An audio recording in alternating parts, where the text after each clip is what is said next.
이 땅에 복음의 씨앗이 뿌려진 지 100여 년이라는 세월이 지난 지금 거리 곳곳 그 열매들로 넘쳐난다. 하지만 이 복음의 역사를 거슬러 올라가 보면 오늘날의 이 열매를 위해 치러야 했던 혹독한 고난과 희생의 모습들을 찾아볼 수 있다. 신앙을 지키기 위해 자신의 삶을 송두리째 바쳐야 했던 이들, 믿음의 유산을 남기기 위해 그들이 치러야 했던 대가는 결코 작지 않은 것이었다. 1897년 평양의 부흥이 시작되기 꼭 10년 전 경상남도 창원군의 한 시골 마을에서 주기철 목사가 태어났다. 형님, 아무리 멀어도 같은 조선 땅 아닙니까? 절 꼭 오산학교로 보내주세요, 네? 웅천에서 보통학교를 졸업한 주기철 목사는 오산중학교에 남다른 나라 사랑과 민족 정신의 감명을 받아 형을 졸라 평안북도에 있는 오산중학교로 진학했다. 이 나라를 위해 우리가 무엇을 해야 하겠습니까? 여러분, 지금 이 나라는 우리 민족을 위해 목숨을 바칠 지도자를 필요로 합니다.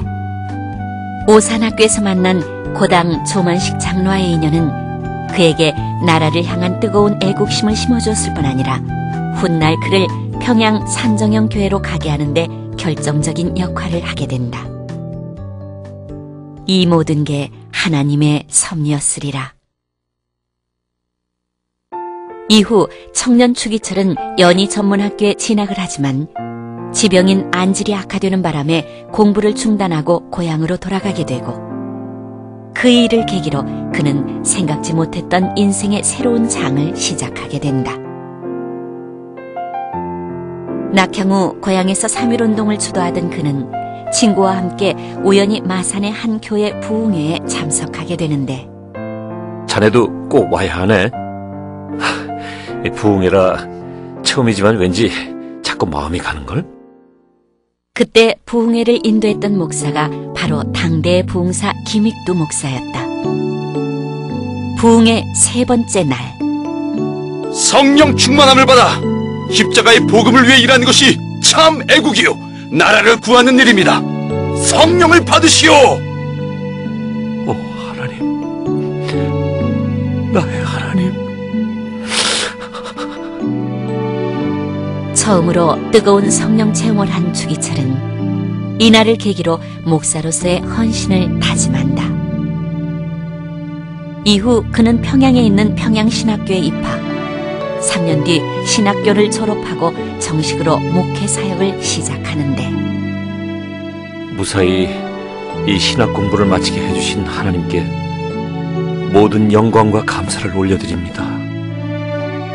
부산 초량교회에서 시작해 마산 문창교회로 옮겨 총 11년간의 목회 기간 동안 주기철 목사는 경남노회 부회장, 회장직을 섬기며 신사참배 반대에 대한 태도를 누구보다도 확고히 다졌다. 지금으로부터 우리 경남노회는 신사참배를 반대할 것을 결의하는 바입니다. 1928년 경남노회 부회장을 맡고 있을 때 신사참배 반대 결의안을 정식으로 결의, 일본 제국에 대한 첫 번째 도전장을 냈을 때 그의 나이 겨우 30대 초반이었다. 그러던 1935년 5월 경남노회장이던 주기철 목사는 금강산의 온정리 수양관에서 열린 목회자 수련회에 참석해 전국의 목회자들이 빽빽히 들어찬 가운데 설교를 하기 위해 강단에 올라갔다. 다음은 주기철 목사님께서 예언자의 권위라는 제목으로 설교를 해주시겠습니다.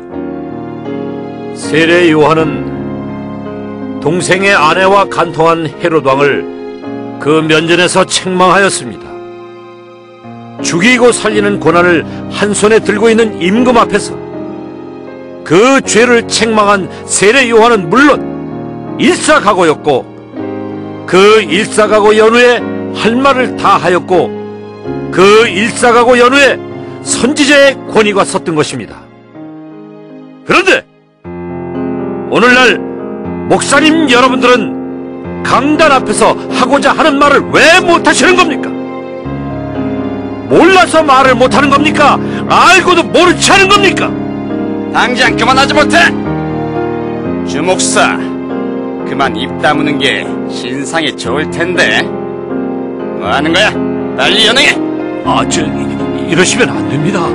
이것 보시라우, 목사님들! 당신들도 빨리 해산하지 않으면 모조리 잡아 가둘 거야, 어? 일본 경찰의 강압에 의해 주기철 목사는 설교를 미처 끝내지도 못한 채 끌려갔고 모여있던 목회자들도 모두 강제로 해산당하고 말았다. 이 일은 앞으로 그가 겪어야 할 순교자의 험한 길을 예고하는 시작일 뿐이었다. 이 프로그램은 선교지의 교회를 세우는 힘찬 첫걸음, 드림온과 함께합니다.